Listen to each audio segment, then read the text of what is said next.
नमस्कार, मैं हूं कंचन मिश्रा और आप देख रहे हैं डीडी समाचार। आइए देश विदेश की तमाम खबरों से आपको कराते हैं रूबरू। कोरिया के विकासखंड भरतपुर अंतर्गत ग्राम पंचायत कुंवारपुर में चल रहे स्वयं सहायता समूह शेड भवन निर्माण कार्य में जमकर भ्रष्टाचार किया जा रहा है।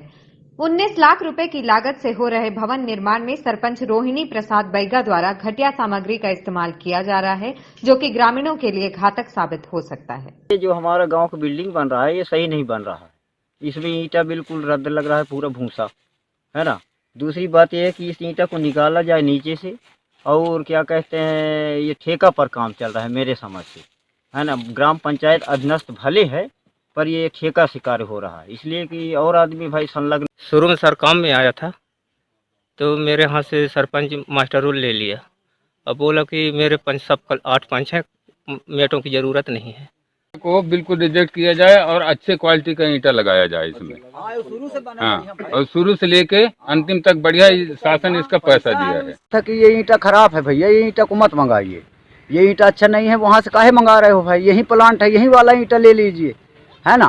तो सरपंच स्वयं था, तो सरपंच को बोला ठीक है यार, वहीं से 25,000 ईंटा का बात कर लिए हैं, ऐसे करके बोला भाई वो, और वो ईंटा को लगवाना चालू कर दिए। और जबकि एक आदमी नहीं थे, जितने लेबर थे सब बोल रहे थे ऐसी बात जी। ईंटा में क्या खराबी है?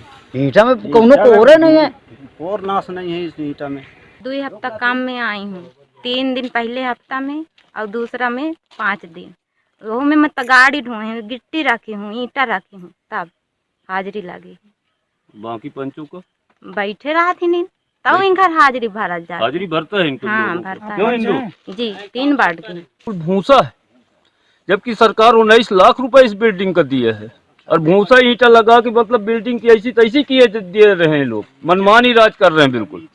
और नीचे से इसमें ईंटा जो भी जुड़ा है सब यही ईंटा, पूरा ईंटा, भूसा ईंटा। आप क्या चाहते हैं इसके तो मैं ये ईंटा नहीं लगने देना चाहता। साला बिल्कुल भूसा है, भूसा हो रहा है। एसडीओ साहब, इंजीनियर साहब आते हैं, क्या देखते हैं कि वो लोग भी पैसा में बिके हुए हैं, कुछ समझ में नहीं आता। नक्सली अपने आप को ग्रामीणों का हितैषी कहते हैं, लेकिन आज फिर नक्सलियों के कारण 2 परिवार बेघर हो गए हैं। उन 2 परिवारों का बस इतना कसूर था कि उनके परिवार से एक युवक पुलिस में भर्ती था। नक्सलियों ने दोनों परिवारों को गांव से निकलने का फरमान सुनाया, जिसके बाद वो अपना घर छोड़ बच्चों समेत 13 लोग पोलमपल्ली पहुंचे, जहां पुलिस ने उनके रुकने की व्यवस्था की। ग्राम पाला वर्गों के 2 नक्सली 2 परिवार, उनको वो कल शाम से पोलमपल्ली आए हुए हैं और उनको हम लोगों ने पंचायत भवन में रुकवाया हुआ था कल शाम से। और इनके बताए अनुसार नक्सलियों ने इनके लिए फरमान जारी किया था कि आप जितनी जल्दी हो सके, वैसे तो 5 दिन ही बताया था, 5 दिन के अंदर में आप छोड़ के चले जाइए ऐसा करके। तो वहाँ पे आए हुए हैं और यही तो नक्सलियों का असली चेहरा है, आम आदमियों को परेशान करना, घर से बेदखल करना, मारपीट करना। तो यहाँ प्रशासन की को भी की जानकारी दे दी गई है और उनको त्वरित सहायता दी जा रही है किसी भी प्रकार से। हम लोग सभी पूरा प्रशासनिक लगा हुआ है। आमेर पंचायत समिति की ग्राम पंचायत आकेड़ा डूंगर में सरपंच अशोक मीणा को सभी की सहमति से सरपंच परिषद के अध्यक्ष के लिए नियुक्त किया गया। वह माला और साफा पहनाकर उनका स्वागत किया गया। इस मौके पर मीणा ने सभी का धन्यवाद किया। सीतापुर का यह वही इलाका है जहां पर फॉरेस्ट और राजस्व को मिलाकर लगभग 250 एकड़ में 90,000 रेशम के पौधों का प्लांटेशन किया गया था। गांव की महिलाओं को समूह के माध्यम से इन पौधों को लगाने की जिम्मेदारी दी गई थी और यह कहा गया था कि इससे उन्हें काफी लाभ मिलने वाला है।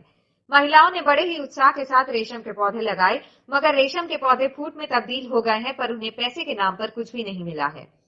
महिलाओं ने बताया कि उस दौरान जो उन्होंने काम किया था उसके पैसे भी उन्हें नहीं दिए गए हैं, जिससे वह बहुत निराश हैं।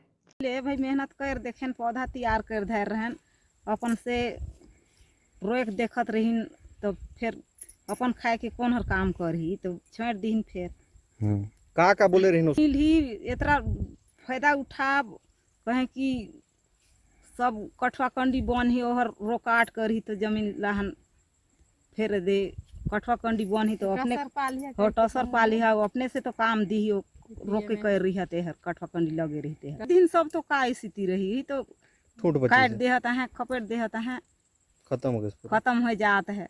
तो प्लांटेशन में तुम्हारा बहुत लाभ मिली अगला साल के, तो सर उसर भेल तुमन पाले लागे, अपन से खेती करे लगे। तो हमन पौधा ला तो तैयार कर धारत रहे और देख रेख करत रहे, लेकिन कुछ हमके नहीं मिलत रही। देख रेख करे के बावजूद घर नहीं देहत रही ना कोई। ओकर चलते जो गाय गोरू खेदत रही ओहू मन छोड़ दही। और प्लांटेशन की स्थिति एक ऐसा है 2-3 साल ले तो देखा बढ़िया के होत रही। अभी का स्थिति में वही पूरा चर देहत है। लगभग 250 एकड़ में जब रेशम के पौधे लगाए गए थे तो इसमें कुछ पुरुष वर्ग के लोगों ने भी शामिल होकर रेशम के पौधों पर मेहनत की थी और उन्हें उम्मीद थी कि बेहतर कमाई होगी, लेकिन आज ये हालत देखकर वह बेहद दुखी हैं। उन्होंने कहा कि पौधे लगाए जाने के बाद भी ना तो कभी एनजीओ के आदमी आए और ना ही अधिकारियों ने उनकी मदद की। देख रेख करे नहीं आ सकत रही नको दिना। अब हमन मांदा भरे रहें, वन साफ करे रहें, हमके एको पैसा नहीं मिलिस। लगी से तबले एको पैसा पाले नहीं हन। अभी का स्थिति? अब देख रेख करे वाला सब छोड़ दही, कुछ मिलबे नहीं करे तो कौन करही अपन खाए। हो अब छोड़ दही पहरदार बने। तो तुमन के कितना लगत है? हम सोचा थी फालतू करे ने सब काम, सपना दिखा के सपना तोड़ दही। वहीं जब इस मामले में एनजीओ के मेंबर से बात की गई तो उन्होंने कहा कि महिलाओं को कभी भी पैसे की कमी नहीं हुई थी और उन्हें पूरी मजदूरी दी गई थी। साथ ही वह प्लांटेशन के खत्म होने की बात को ही नकार रहे हैं।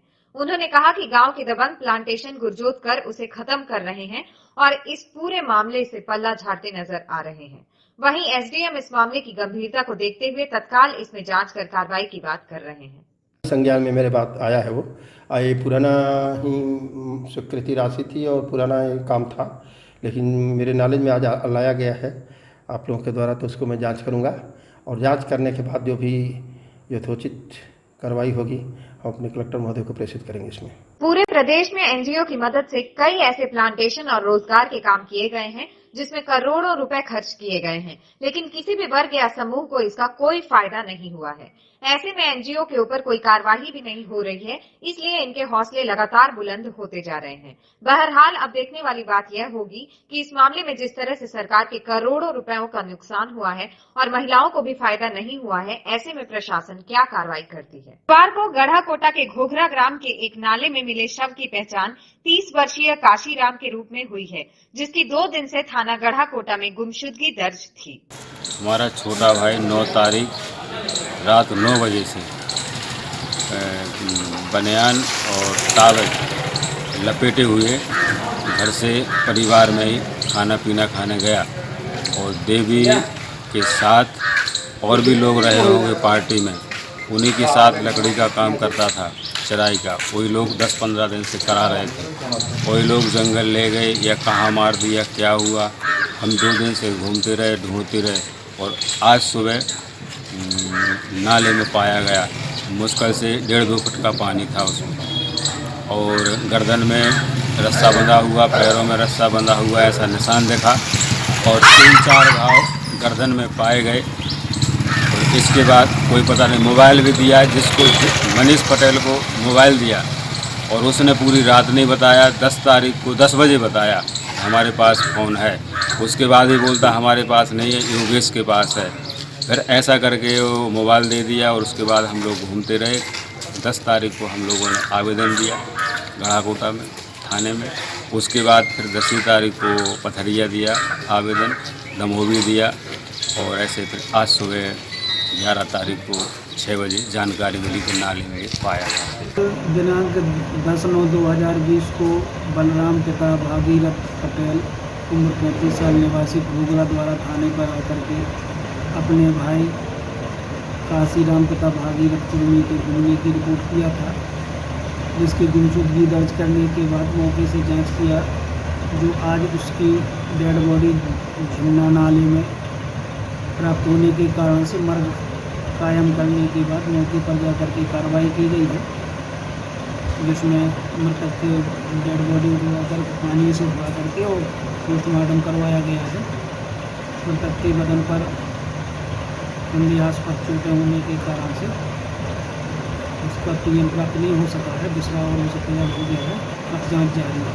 महिला कल्याण विभाग के अंतर्गत जिला प्रोबेशन कार्यालय गाजियाबाद से संचालित भारत सरकार की बेटी बचाओ बेटी पढ़ाओ योजना के अंतर्गत उत्तर प्रदेश राज्य बोर्ड की शैक्षणिक सत्र 2019 से 2020 के 10वीं और 12वीं की परीक्षा में जनपद में प्रथम 10 स्थानों पर आने वाली छात्राओं को गाजियाबाद जिला अधिकारी द्वारा 5,000 रुपए का चेक देकर सम्मानित किया गया। बेटी बचाओ बेटी पढ़ाओ जो प्रोग्राम है, इस योजना में we have organized this function to felicitate all of you who have scored so well in their exams, and you are the toppers of this district, and we acknowledge the efforts जो आपने अपनी पढ़ाई में और अपने इतनी मेहनत से आपने जो अचीव किया है उसको सेलिब्रेट करने के लिए आज मैं आपको यहाँ पे बुलाया है और सर ने आपको फेलिसिटेट किया है। So congratulations and I wish you all the very best for all your future endeavors. Thank you. कि इन मेधावी बच्चियों को बहुत बहुत शुभकामनाएं और आशीर्वाद देता हूं, जिन्होंने यूपी बोर्ड की परीक्षाओं में उत्कृष्ट स्थान हासिल किया। उन्होंने अपना सम्मान बढ़ाया, अपने परिवार का सम्मान बढ़ाया और अपने जनपद का भी सम्मान बढ़ाया। मैं आप सबसे केवल यही कहना चाहता हूं कि किसी मुकाम को हासिल कर लेना बेटा आसान होता है, आसान तो नहीं होता, कठिन होता है वो भी, लेकिन उस ऊंचाई पर बरकरार रहना उससे भी बड़ी चुनौती होती है। आपने परीक्षाओं में बहुत अच्छा स्थान प्राप्त किया। आपकी ये जो उपलब्धि है ये आजीवन बनी रहे, ये अब आपके सामने बहुत बड़ी चुनौती है। आगे आपका प्रयास ये होना चाहिए कि जहां तक आप पहुंच गए हो उससे आगे बढ़ने की कोशिश करो, और अगर आगे हम नहीं जा सकते हैं तो कम से कम जहां पहुंचे हैं वहां हम जरूर अपनी स्थिति को बरकरार करके रखें। और यूपी बोर्ड की जो परीक्षाएं होती हैं वो एशिया की सबसे बड़ी परीक्षाओं में से एक मानी जाती हैं। इन परीक्षाओं में कोई ऊंचा स्थान हासिल करना, कोई ऊंचा मुकाम हासिल करना, ये वास्तव में ये इंगित करता है कि आपके अंदर मेधा भी है, आपके अंदर डेडिकेशन भी है, आपके अंदर परिश्रम भी है और आपके अंदर समर्पण भी है। तो अगर आपने इस उपलब्धि को हासिल किया है तो निश्चित रूप से आपका भविष्य बहुत उज्जवल है, और अपने जीवन में जो आप आगे का लक्ष्य निर्धारित करिए वो लक्ष्य भी आपका अपने सरोकारों से जुड़ा हुआ तो होना ही चाहिए। उस लक्ष्य से आप अपने समाज को और अपने देश को, अपने जनपद को, अपने जहां आप रह रहे हो वहां क्या आप देना चाह रहे हो वो भी आपके जहन में रहना चाहिए। पढ़ाई और शिक्षा कहीं पूर्ण विराम नहीं होती, शिक्षा आजीवन चलती रहती है और हमेशा आप जो है कुछ न कुछ सीखते हैं। सीखने की प्रक्रिया बड़ी ही रचनात्मक और सकारात्मक होनी चाहिए। आपने इस उपलब्धि को हासिल किया है, उसके लिए आप विशेष बधाई के पात्र हैं। और जो ये कार्यक्रम जो आयोजित किया जाता है, जैसे हमारे सीडीओ साहब ने और डीपीओ साहब ने इस कार्यक्रम का आयोजन किया है, वो ये आपको सम्मानित करना तो है ही है, साथ ही साथ इसकी जो पब्लिसिटी होती है, इसकी जो जानकारी अन्य लोगों तक पहुंचती है, वो इससे प्रेरित हों और आपको अनुकरण करते हुए वो भी उस स्थान तक पहुंचने की कोशिश करें, उसमें भी बहुत बड़ा संदेश छिपा हुआ होता है। तो आप एक रोल मॉडल हो इस जिले के, इसलिए आपका आगे का कार्य, आगे की उपलब्धि सबकी निगाह में रहेगी। मुझे पूरा विश्वास है कि आगे की उपलब्धियों के लिए भी आप उतनी ही गंभीरता के साथ, उतने ही समर्पण के साथ कार्य करते रहेंगे। आप सबको तो बधाई और शुभकामनाएं, आपके पेरेंट्स को भी बहुत बहुत शुभकामनाएं, बधाई। इसके अलावा आपके जो शिक्षक हैं, आपके जो गुरुजन रहे हैं, उनको भी मैं विशेष बधाई देना चाहता हूं, जिन्होंने परिश्रम करके, क्लोज मॉनिटरिंग करके आपको इस मुकाम तक पहुंचाया जाए। इंडिया के बिधूना तहसील अंतर्गत 4 भाइयों द्वारा 1999 में एक जमीन का बैनामा कराया गया था, मगर आज तक उन्हें इन अव्यवस्थाओं के चलते उस पर कब्जा नहीं मिल सका है। यही नहीं, विक्रेता के सौतेले पुत्र व सौतेन खरीदारों के ऊपर फर्जी मुकदमे में फंसाए जाने व जान से मारने की धमकी तक दे रहे हैं। इस संबंध में पीड़ित व्यक्ति ने प्रार्थना पत्र दिया है। पुलिस अधीक्षक सुनीति ने मामले को संज्ञान में लेते हुए अधीनस्थों को कार्रवाई कर उचित निर्णय देने के निर्देश दिए हैं। मामला ये साहब, हमने बैनामा करवाया था 7/6/99 में लीलावती जी से, तो और उनके दूसरे जो लड़के हैं वो हमको परेशान कर रहे हैं, झूठे झूठे मुकदमे कर रहे हैं और झूठी झूठी कार्रवाइयाँ कर रहे हैं। हमको फंसाने का कोशिश कर रहे हैं साहब, और हमको जीने नहीं दे रहे, घर में गांव में रहने नहीं दे रहे। हम लोग घूमे रहते हैं, काम धंधा घूमे में करते हैं। कितनी जगह है? जगह हम लोगों ने खरीदी थी 11 बीघा 60 इसमें, 2 बैनामा कराए थे अपना 99 में, तो 60 इसमें अलग थी, 11 बीघा अलग थी, तो उसमें हमने ये करवाए थे। तो हमारे नाम पर जमीन है और उसने झूठे झूठे मुकदमे किए। आपको जगह पर कब्जा मिला या नहीं? नहीं, जगह पर कब्जा नहीं मिला साहब, वो लोग ही कब्जा करके रखे हैं। आप इस संबंध में कोई कार्रवाई की? कार्रवाई हम तो बम्बई रहते साहब, हम लोग ज़्यादा यहाँ पर रहते हैं, हमारा भतीजा रहता है नरेंद्र यहाँ पर, तो उसको मार के भगा देते हैं, किसी पास भी जाने नहीं देते। हम लोग जब आते हैं तो लोग बोलते हैं तुमको रेप का केस लगाएंगे। मैं बोलता है वो एक बार तो सन 86 में लोगों ने आग ही लगा ली थी, अपने घर के अंदर खुद आग ही लगा ली थी और हम लोगों को फंसा दिया, हम लोग को जेल भी करवा दी थी, झूठी झूठी आग ही लगा ली। अभी हम लोग लॉकडाउन के दौरान यहाँ पर आए हैं। पुलिस अधिकारियों से मिले आप? पुलिस अधिकारियों ने, मैं एसपी महोदय साहब से कंप्लेंट की थी और एसपी महोदय साहब ने तुरंत एक्शन लिया और वहाँ पे हमारे घर पे अपना सीओ साहब को, एचडीएम साहब को, नेकपाल जी को और प्रधान जी को सबको भेजा। वहाँ मौके बाद तो वहाँ पर गए और वहाँ पे तहकीकात की गई, तो वो दोनों पक्ष को सुना गया। वहाँ पे दोनों सुनने के बाद में कार्रवाई लंबित की गई। अभी थाने में कार्रवाई चालू है और इन लोगों ने प्लान बनाया कि हमको झूठे रेप केस में फंसाने की साजिश है और एक उनकी जो माता जी हैं तो बोलते हैं वो खुद ही वो लोग बोलते हैं मार डालेंगे तो मरने वाली है ही, और बोलते हैं इन लोगों को, चारों भाइयों को फंसा देंगे, लोग जेल करवा देंगे। ये लोग खेती क्या ले पाएंगे? इसमें फंस जाएंगे तो खेती अपनी कहाँ से ले पाएंगे लोग? ये है कि हम लोग ने बैनामा कराया था, तो बैनामा कराया था लीलावती से और उसके बाद में केस चलता रहा और हम लोग 3 बार केस जीते हैं। जीतने के बाद में जब हम लोग महाराष्ट्र मुंबई में बिजनेस करते हैं, वहाँ रहते हैं, कोरोना काल में 3 महीने से आए हुए हैं, तो मैं दोनों भाइयों को ये लोग सताने लगे, तो बाद में मैं 1 महीने बाद मैं आया यहाँ पर, तो भाइयों ने मेरे बोला कि स्थिति बलात्कार केस लगा देंगे और उसके बाद में दुपहिया को मार डालेंगे। तब लोग घबरा गए, तो मैं पुलिस शासन सबसे गए हैं, बोला समझाया है। उसके बाद में मोहन सिंह पप्पू ने और लोगों ने अपने हाथ से डिब्बी लगा के आग लगा दी थी, जिसमें तो गाँव वाले घेर में जान मार की सुरक्षा जान बचाकर भागे पुलिस स्टेशन में। उसके बाद में इन लोगों ने घेर करके पप्पू, मोहन सिंह ने और इन्हें सभी मिल करके और उनके बाद में लाठी कुल्हाड़ियों से हमला बोल दिया है, जिसमें मेरा ये हाथ चला गया और ये पेट, ये देखिए ये हमला बोला है ये और ये 2 चाकू ये मुझे मारा है ऐसा। हाँ। कब हुआ था ये हमला? ये करीब खेती के दौरान ही में, करीब इस घटना 15 से 20 साल होने का है। उसके बाद में इस संबंध में आपने पुलिस में कोई रिपोर्ट दर्ज कराई थी? पुलिस कंप्लेन रिपोर्ट हुई है, मुलजिम अरेस्ट हुए हैं। होने के बाद में केस चला इटावा के अंदर में, अब जसपाल सिंह ने 2-3 लाख रुपया भर दिए, तो वो मेरा केस इन्हें छीन लिया कार्रवाई ऐसा। जो आपकी जमीन है उसमें हाँ, अब जब से जमीन हमको कब्जा नहीं मिला आज दिन तक, जब मेरा बेटा नरेंद्र सिंह राजपूत जो रहते हैं वहाँ पे, तो उसको धमकी देते हैं, जान से मारने भाग जाना, तेरे बाप क्या करेंगे, तो मेरा बेटा कुछ बोलता है, डर के मारे चुपचाप रहता है। आज इन्हें कोई भी कब्जा नहीं मिला है। जनपद गाजियाबाद के थाना कौशाम्बी क्षेत्र अंतर्गत स्थित एंजल मॉल में नो रूल्स नामक रेस्टोरेंट पर पुलिस एवं प्रशासन की टीम द्वारा छापा मारकर कार्रवाई की गई, जहां पर अनाधिकृत रूप से अधिक संख्या में व्यक्तियों को इकट्ठा कर कोविड-19 के नियमों का उल्लंघन कर अवैध रूप से हुक्का एवं शराब परोसी जा रही थी, जिसके विरुद्ध वैधानिक कार्रवाई की गई। थाना कौशाम्बी स्थित एंजल मॉल में एक बार कम रेस्टोरेंट है जिसका नाम नो रूल्स करके है। वहाँ पुलिस और प्रशासन की टीम द्वारा एक संयुक्त कार्रवाई की गई है।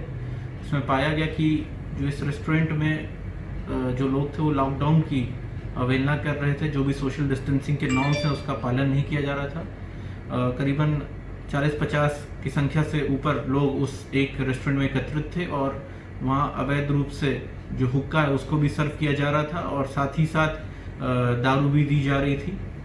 पुलिस और प्रशासन की संयुक्त टीम ने वहाँ पे कार्रवाई करी है और उसमें कुछ लोगों को हिरासत में लिया है और इसमें जो भी उचित सेक्शंस हमारे एपिडेमिक डिजीजेज एक्ट या आईपीसी के बनते हैं उसके तहत इसमें मुकदमा लिख करके आगे की कार्रवाई करी जा रही है। जिला चंदौली पंडित दीनदयाल उपाध्याय नगर के अभिभावकों द्वारा कोरोना आपदा काल में बंद पड़े विद्यालयों में फीस माफी व रियायत को लेकर किए जा रहे अभिभावकीय आंदोलन को संज्ञान में लेते हुए अभिभावकों और स्कूल प्रबंधकों के बीच एक संयुक्त वार्ता की गई।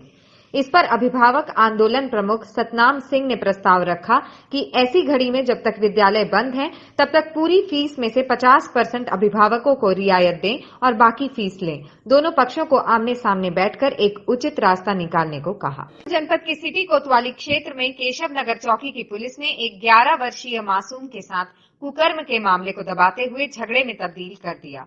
पुलिस ने पीड़ित को इलाज के नाम पर 10,000 दिलवाकर कुकर्म के मामले को झगड़े में बदल दिया। पुलिस ने तो ये कहा था कि यही रफा दफा कर दो, यही फैसला ले लो, बच्चा जेल जाने के लायक नहीं है, नाबालिग है। हमें ये भी धमकी दी गई थी कि जेल ये भी जा सकता है। किसने दी? दरोगा जी। दरोगा जी का नाम जानते हो आप? ऐसा ही नाम अजीत सिंह। अब हम दोबारा नाम बोले मेरे लड़के ने कि 3 लड़के मम्मी और थे, तो दरोगा जी हम पे ही भड़क पड़े कि मैं कहा हाँ वैसे ही बैठा हूँ, मेरी कोई ड्यूटी नहीं है, कि 2500 रुपये हमसे लिए गए थे और ज़्यादा लिए गए हो तो उसकी मुझे नहीं पता। 2500 रुपये? 2500 रुपये किस चीज़ के लिए गए थे? नो उसके रफा दफा केस के नो तुम्हें ज़्यादा दिवा दिए थे, मैंने लड़के का इलाज करवा दिए। तुम्हें कितने पैसे मिले? मुझे तो 10। हाँ। और उन्होंने टोटल कितने दिए? टोटल वो तो दरोगा जी ने मैं भेज दी थी लड़के को लेकर कि आप जाओ, ये वहाँ पे रह गए थे। हमारे भैया का साला खत्म हो गया था। कब की बात है ये? होगी कल 2 हफ्ते हो गए थे, बृहस्पति ने कल 2 हफ्ते हो गए थे, आज 15 दिन हो गए पूरे।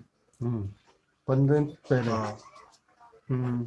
तो जब वहाँ से आए थे यहाँ पता पड़ा, हम थाने आए, थाने में से अजीत सिंह दरोगा ये बुलाए गए। ठीक है। बुलाने के बाद में उनसे ये हमें ले गए, मैं कहला पहले मेडिकल रिपोर्ट बननी चाहिए जब जाके आगे कार्रवाई होगी। लेकिन लगे रिपोर्ट हम अपना बनवाएंगे, तुम चलो चौकी पे। हम चौकी पे गए, चौकी पे जाने पे वहाँ सुबह से 12 बजे से शाम के 5 बज गए। जी चौकी पे 5 बज गए, बताते रहो। मैं 5 बजने के बाद ये कहने लगे भाई करो कैसे करोगे? मैंने कि क्या करोगे? इसे जेल भेजो। लेकिन ले जेल भेजने की इसकी उम्र नहीं है, देख लो। फिर ज़्यादा करे लगे, तुम दवा गोली के लिए हमें पैसे दे दिए। ये बच्चे की राजी से काम हुआ था, वरना तो ये बच्चा भी जेल जाएगा, इसके साथ में ये भी जेल जाएगा। किसने कहा था ये? हैं? किसने कहा था? जो सिपाही रहा उन्हें भी कहा था,